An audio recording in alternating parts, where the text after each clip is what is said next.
ხვალ 20 იანვარს შეერთებულ შტატებში 47 პრეზიდენტის დონალდ ტრამპის ინაუგურაცია გაიმართება და ის ოფიციალურად დაბრუნდება თეთრ სახლში.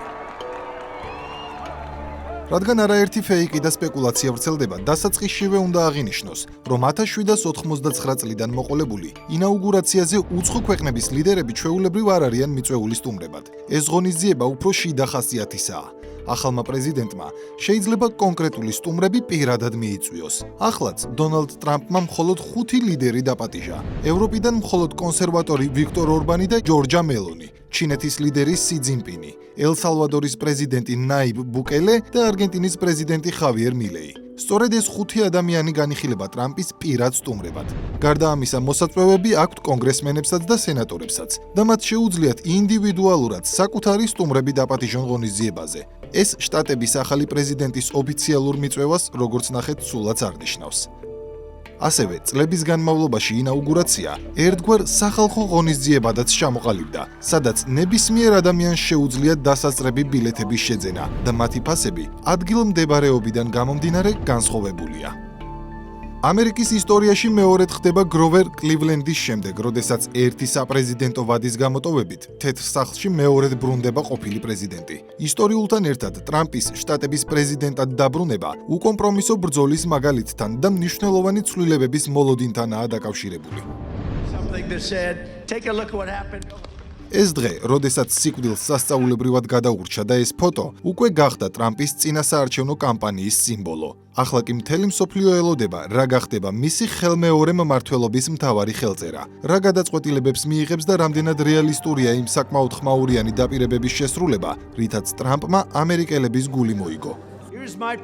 ჩემი გეგმაა დავანგრიო დიპ სტეიტის, შემდეგ კი ვაშინგტონის კორუფციულ ბიუროკრატიას გამოვტაცო ჩვენი დემოკრატია. ეს დაპირება შეიძლება ითქვას საკვანძო და კრიტიკულად მნიშვნელოვანია, რომლისგანაც ახალი ადმინისტრაციის დანარჩენი გეგმები გამომდინარეობს. დიპ სტეიტის, იგივე გლობალური ომის პარტიის დანგრევა სრულიად ცვლის მოცემულობას როგორც შტატებში, ასევე მთელს მსოფლიოში. დიპ სტეიტის დღის წესრიგი ფოკუსირებულია ფსევდოლიბერალურ ღირებულებებზე და მათ სტიმულირებაზე მთელს მსოფლიოში, რაც გამოიხატება აგრესიულ LGBT პროპაგანდაში.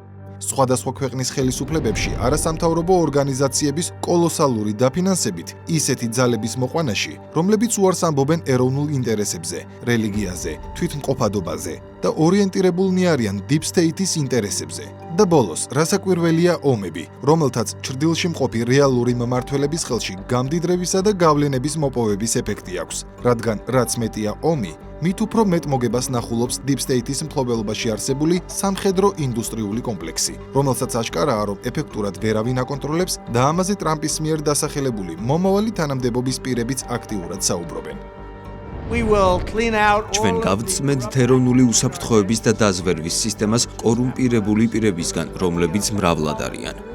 დონალდ ტრამპმა სამართლის სისტემაში სამართლიანობის აღდგენა მთავარ პრიორიტეტად დაასახელა, რადგან მას ესმის, რომ ჯერ ქვეყნის შიგნით უნდა გაათავისუფლოს ძალოვანი უწყებები არაფორმალური გავლენებისგან, რათა შემდეგ შეძლოს იმ გეგმის განხორციელება, რასაც ომების დასრულება და მშვიდობის დამყარება უწოდა. დაპირების შემდეგ ფედერალური საგამოძიებო ბიუროს დირექტორად მან კეშ პატელი წარადგინა, რომელიც ამბობს: ოფისში მისვლის პირველივე დღეს დავხურავ FBI-ის ედგარ ჰუვერის სახელობის შენობას და მას ვაქცევ დიპ სტეიტის მუზეუმად. შენობაში ამჟამად მომუშავე 7000 თანამშრომელს. გადავანაწილებ ქვეყნის მასშტაბით, რათა სდიონ კრიმინალებს. ხართ პოლიციელები, იყავით პოლიციელები.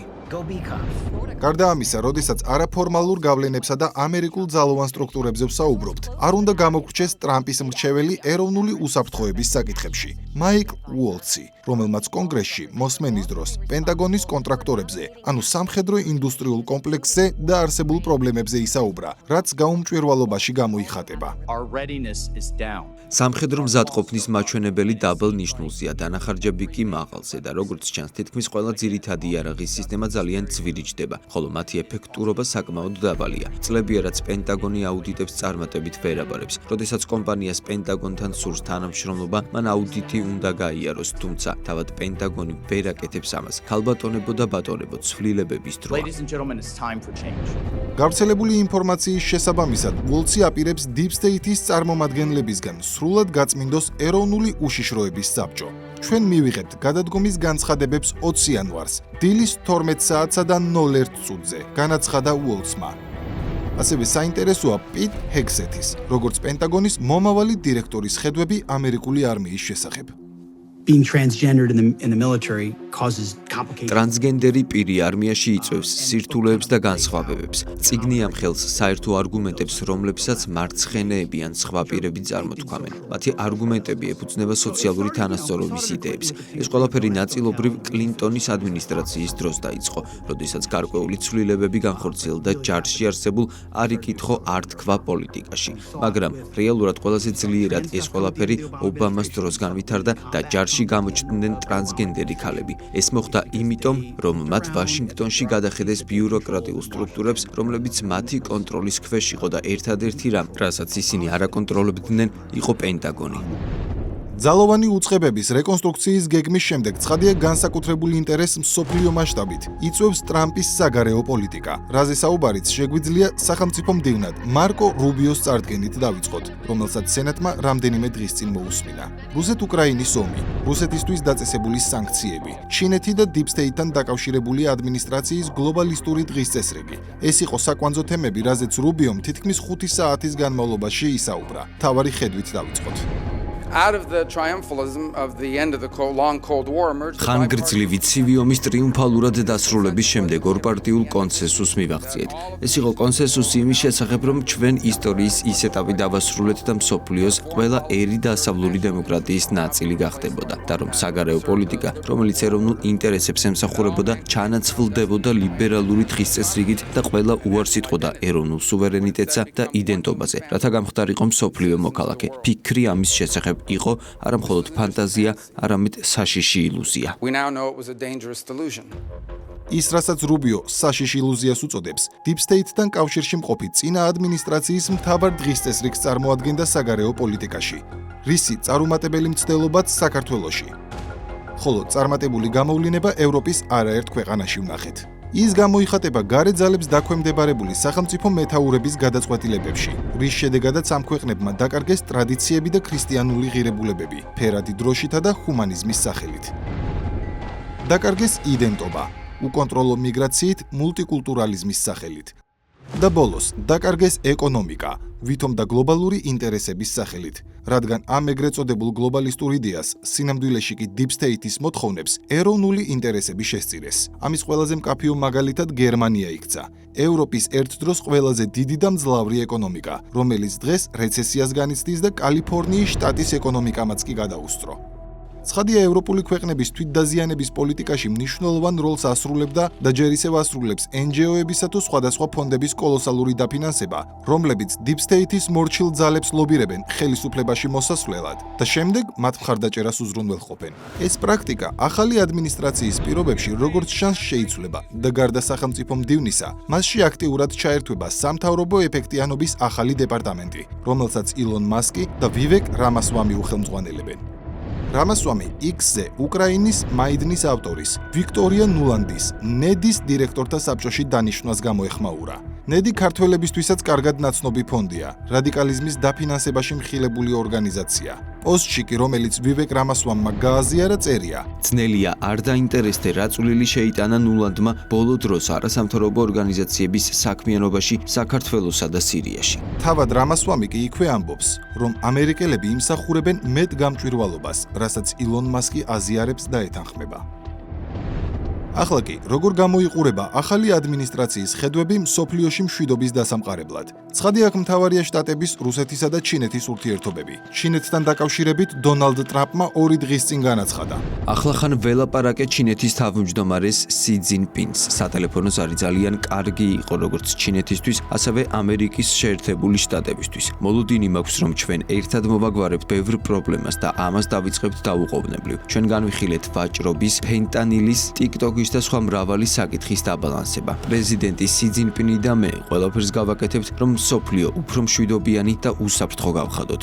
ეს დიალოგი ცხადია უმნიშვნელოვანესია მთელი მსოფლიოსთვის და მათ შორის საქართველოსთვის. ასევე ცხადია უსაფრთხო მსოფლიო, რომელზეც ტრამპი საუბრობს, შეუძლებელია კონფლიქტების დასრულების გარეშე. აქაც საინტერესოა არა მხოლოდ ტრამპის, არამედ მარკო რუბიოს, შტატების მომავალი პირველი დიპლომატის ხედვები, რომელიც პირდაპირ იმეორებს პრეზიდენტის მიდგომას. Let me first echo the president's words and what he said in an interview. ნება მომეცით პირველ რიგში გაგახსენოთ პრეზიდენტის სიტყვები, რომლებიც თქვა ინტერვიუში დაახლოებით 1 წლის წინ. უნდა შეწყდეს ადამიანების სიკვდილი, მკვლელობები. ის ნგრევა, რომელსაც უკრაინა განიცდის, არის მასშტაბური. მის აღდგენას თაობები დასჭირდება. მილიონობით უკრაინელი აღარ ცხოვრობს უკრაინაში. პრობლემაა ასევე აპირებენ თუ არა საერთოდ დაბრუნებას. ჩემი პოზიციები განსხვავებულია ბაიდენის ადმინისტრაციისგან, მათ არასოდეს განუსაზღვრიათ, რა იყო კონფლიქტის საბოლოო მიზანი. კონკრეტულად რას ვაფინანსებდით, რაზე ვდებდით ფულს. ფიქრობ გონივრული იყო, როცა თქვეს, რომ უკრაინის პრობლემა არ არის ის, რომ მათ აკლიათ ფული, მათ უკრაინელები აკლიათ. როცა ამერიკის შეერთებული შტატები მონაწილეობას იღებს ისეთ მოლაპარაკებებში, როგორიცაა მაგალითად უკრაინაში კონფლიქტის დარეგულირების საუბარი, რუსეთისთვის სანქციები და მათი შესაძლო შემსუბუქება ამ პროცესის ნაწილი, შესაძლოა გახდეს თუ ამის პირობები იქნება შესაფერისი.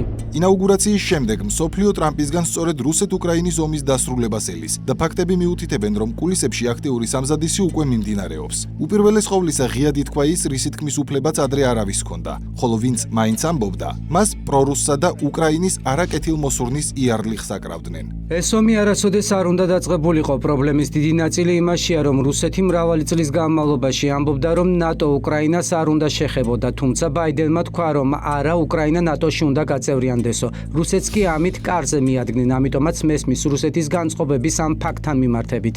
გულწრფელად უნდა ვთქვათ, რომ ჩვენ ნატოში არ ვხედავენ, ფიქრობ ეს არის ერთ-ერთი მიზეზი, რატომაც გვაქვს ომი. პუტინს ესმოდა, რომ უკრაინას არავინ დაუჭერდა მხარს, ესმოდა, რომ მისი ჯარი უფრო დიდია და შეეძლო ჩვენი განადგურება. ამას გარდა, როგორც თავად ტრამპმა აღნიშნა, პუტინთან შეხვედრაზე მუშაობა უკვე მიმდინარეობს. President Putin wants to meet. მას სურს, რომ ეს შეხვედრა შედგეს, ჩვენ ამ ყველაფერს დავაორგანიზებთ. პუტინმა საჯაროდ განაცხადა, რომ მას ჩემთან შეხვედრა სურს. ეს არის ომი, რომლის სწრაფად დასასრულებლადაც აქტიურად ვიმუშავებ. პარალელურად კი ზელენსკი მშვიდობაზე ღიად ალაპარაკდა. ცხადია მსგავსი სიგნალები პოზიტიური ცვლილებების ალბათობას ზრდის. იმედს, რომ უკრაინაში ომი ტრამპის ადმინისტრაციის პირობებში შესაძლოა მართლაც ძალიან მალე დასრულდეს. კიდევ უფრო ზრდის ახლო აღმოსავლეთში განვითარებული მოვლენები და ტრამპის ეფექტი იქ არსებულ კონფლიქტში. ჰამას და ისრაელს შორის ცეცხლის შეწყვეტის შეთანხმება გაფორმდა, რასაც წინ უძღოდა ტრამპის განცხადება მძევლების გათავისუფლებასთან დაკავშირებით. If they're not back, თუ ისინი არ იქნებიან დაბრუნებულები, ჩემი უფლებამოსილების დაწყებამდე შუა აღმოსავლეთში ჯოჯოხეთი ატყდება და ეს არც ჰამასისთვის იქნება კარგი და არც სხვებისთვის. მეტი სიზუსტისთვის ეს განცხადება ტრამპმა 2024 წლის 2 დეკემბერს გააკეთა. თვენახევარში, ანუ 15 იანვარს, ღაზასა და ისრაელს შორის ცეცხლის შეწყვეტის შეთანხმება გაფორმდა, რომელიც 19 იანვრიდან ამოქმედდება და 3 ეტაპისგან შედგება. ის მოიცავს საბრძოლო მოქმედებების შეწყვეტას, ჰუმანიტარული დახმარებისთვის გზების გახსნას ღაზას სექტორში და ტყვეების გათავისუფლებას. ეს უკვე დამდგარი შედეგია და ტრამპის ეფექტის ნათელი მაგალითი. ასევე ტრამპის ეფექტი უკვე გამოჩნდა სხვადასხვა მიმართულებებშიც. იშლება ფსევდოლიბერალური ფერადი სიგიჟე, რასაც LGBT პროპაგანდა ჰქვია. წინასაარჩევნო კამპანიის დროს ის ამბობდა: we will protect the rights of parents from being forced. ჩვენ დავიცავთ იმ მშობელთა უფლებებს, რომლებსაც აიძულებენ დაეთანხმონ მოცემულობას, რომლის თანახმადაც მათ მცირეწლოვან ბავშვებს თავად შეუძლიათ განსაზღვრონ საკუთარი გენდერი და იდენტობა. არც ერთი სერიოზული სახელმწიფო არ ეუბნება საკუთარ შვილებს, რომ ისინი არასწორი გენდერული იდენტობით დაიბადნენ. ინაუგურაციამდე კი წარმომადგენელთა პალატაში რესპუბლიკელებმა მიიღეს კანონპროექტი, რომელიც ტრანსგენდერ ქალებსა და გოგონებს სპორტში მონაწილეობას დაბადებისას მინიჭებული ბიოლოგიური სქესის შესაბამისად უკრძალავს. სრულიად აბსურდულია, რომ იძულებული ვართ გავატაროთ კანონი, რომელიც ამბობს, რომ მხოლოდ ქალებს შეუძლიათ ქალთა სპორტში მონაწილეობა, მაგრამ მე მოხარული ვარ, რომ ამ ბრძოლაში ვმონაწილეობ. ამას გარდა, ბაიდენის ადმინისტრაციაში ჯანდაცვის ასისტენტი მდივნის თანამდებობას თუ ტრანსგენდერი რეიჩელ ლევინი იკავებდა. მას არსებული ინფორმაციით ტრამპი მეჰმედ ოზით, იგივე დოქტორი ოზით ჩაანაცვლებს. issue with the whole transgender movement with kids. ჩემი მთავარი პრობლემა ტრანსგენდერების მოძრაობასთან დაკავშირებით, განსაკუთრებით კი ბავშვებთან მიმართებაში არის ის, რომ ეს ცრუ მეცნიერებაზეა დაფუძნებული. ნება მომეცით ერთი მონაცემი მოგაწოდოთ, რომელიც გაგაოცებთ. ბავშვების 85%, რომლებიც ამბობენ, რომ ტრანსგენდერები არიან, ბუნებრივად უბრუნდებიან საკუთარ ბიოლოგიურ სქესს. საპირისპირო ხდება მაშინ, როდესაც იწყებენ მედიკამენტების შეთავაზებას ან უფრო ხანგრძლივ მკურნალობას, რაც არ უნდა იყოს ხელმისაწვდომი პატარა ბავშვებისთვის. ფაქტი, რომ ამ თემაზე აზრის გამოხატვა შევზღუდეთ და ვინც საუბრობს ისინი ცენზურისა და გაუქმების მსხვერპლი ხდებიან, სირცხვილია. ტრამპის ეფექტი ჩანს სოციალურ ქსელებში, იგივე Facebook-ის, ყველაზე პოპულარული პლატფორმის პოლიტიკის ცვლილებაში, როდესაც ზუკერბერგმა გააუქმა ფაქტ-ჩეკერების პროგრამა, რომელმაც ცენზურისა და პოლიტიკური მიკერძოების სივრცედ აქცია Facebook-ი. ისინი ძირითადად გლობალურ Deep State-თან დაკავშირებული პოლიტიკური ჯგუფების პირად ცენზორებად იყვნენ ქცეული, მათ შორის საქართველოშიც. ასევე მოიხსნა LGBT თემატიკის შეზღუდვები. ამიერიდან, ვისაც ფერადი გენდერო სიგიჟე არ მოსწონს და აზრის დაფიქსირების გამო იბლოკებოდნენ, სიტყვის თავისუფლების უფლებით შეზღუდვის გარეშე ისარგებლებენ. და ბოლოს, ყველაზე მოულოდნელი და ხმაურიანი განცხადებები ეხება დასავლეთ ემისფეროს, რომელზეც ტრამპს სრული პირდაპირი კონტროლის დამყარება სურს. ეს ერთგვარად იმეორებს ჯერ კიდევ 1823 წელს შტატების მეხუთე პრეზიდენტის, ჯეიმს მონროს დოქტრინას, რომელიც მონროს დოქტრინის სახელითაა ცნობილი. შესაბამისად, ამერიკის უკიდურეს ჩრდილოეთზე ტრამპი ამბობს. That would really be something. კანადა და შეერთებული შტატები ეს მართლაც რაღაც განსაკუთრებული იქნებოდა. თუ თქვენ ამ ხელოვნურად შემოსაზღვრულ ხაზს მოიშორებთ და რუკას შეხედავთ, დაინახავთ თუ რა საოცრად გამოიყურება ეს ყველაფერი. ეს ასევე ბევრად უკეთესი იქნებოდა ეროვნული უსაფრთხოებისთვის. აგრეთვე არ დაგვავიწყდეს, რომ ჩვენ პრაქტიკულად ვიცავთ კანადას, რადგან ვკარგავთ ყოველწლიურად $200 მილიარდ ან მეტს კანადის დასაცავად. ეს ვუთხარი ტრუდოსაც, რომელსაც გუბერნატორად მოვიხსენიებ. ჩვენ არ შეგვიძლია განუწყვეტლივ ვუჭერდეთ მხარს კანადას. ეს უზარმაზარი თანხაა. ეს შეიძლება მისაღები იყოს, თუ ისინი შტატები გახდებიან, მაგრამ როგორც დამოუკიდებელ ქვეყანას, მათ ამ დახმარებას ვერ გავუწევთ. სამხრეთზე კი აღნიშნავს. Mexico's really in trouble. მექსიკა დიდ გასაჭირშია და ძალიან სახიფათო ადგილად იქცა. მექსიკის ყურეში ძალიან ბევრი რამ გავაკეთეთ და ის ჩვენია. ჩვენ უახლოეს მომავალში დავაანონსებთ ცვლილებების თარიღს და ბაიდენისგან განსხვავებით, რომელმაც ყველაფერი დახურა და 50-60 ტრილიონი დოლარის ღირებულების აქტივებზე უარი თქვა, ჩვენ ამ შესაძლებლობას გამოვიყენებთ და მექსიკის ყურეს, ამერიკის ყურეს დავარქმევთ. გარდა ამერიკის კონტინენტებისა, ტრამპმა პრეტენზია გრენლანდიაზეც გამოთქვა და აღნიშნა, რომ დანია მის უნდა დათმოს, რადგან ამერიკის ეროვნულ ინტერესებშია. ცნობისთვის, გრენლანდია მდიდარია რესურსებით. ყინულის დნობასთან ერთად კი მის რესურსებზე წვდომა უფრო და უფრო მარტივი და სასურველი ხდება. საუბარია გაზზე, ნავთობზე და სხვადასხვა მნიშვნელოვან მინერალებზე. ჯერ კიდევ 2016 წელს პირველი საპრეზიდენტო ვადისას ტრამპის ამერიკას გრენლანდიის ყიდვა სურდა, თუმცა დანიისგან უარი მიიღო. ახლა კი პირდაპირ ყოველგვარი დიპლომატიის გარეშე აცხადებს. გრენლანდია ჩვენი ეროვნული უსაფრთხოებისთვის კრიტიკულად მნიშვნელოვანია. გრენლანდიის გარშემო რუსული და ჩინური საზღვაო ხომალდები თავისუფლად და დიდი სიხშირით გადაადგილდებიან. არ ვიცი რა იქნება და როგორი იქნება დანიის ინტერესი. ადგილობრივები შესანიშნავად და დიდი პატივისცემით დაგვხვდნენ. მათ სურთ გახდნენ ამერიკის ნაწილი. ეს იდეა შეიძლება დანიას არ ახარებდეს, თუმცა ასეთ შემთხვევაში არც ჩვენ ვიქნებით ძალიან კეთილგანწყობილი მათ მიმართ. ამიტომ ვფიქრობ, დანიამ ამას ხელი არ უნდა შეუშალოს. ვინაიდან თავისუფალ სამყაროს და მის დაცვას ეს ყველაფერი სჭირდება. ასე რომ 20 იანვრის შემდეგ არა მხოლოდ ამერიკელები, არამედ მთელი მსოფლიო ცვლილებების მოლოდინშია. ბოლო 3 წელიწადში განვითარებულმა მოვლენებმა, ომებმა, კრიზისებმა, გლობალურ სიგიჟედ გარდაქმნილმა ფსევდოლიბერალურმა იდეოლოგიამ და დღეს არსებულმა მოცემულობამ ნათლად აჩვენა, რომ ახალი ეპოქა იწყება, ახალი მსოფლიო დღის წესრიგი ყალიბდება და ეს ახალი რეალობა უკვე ძალიან ახლოსაა.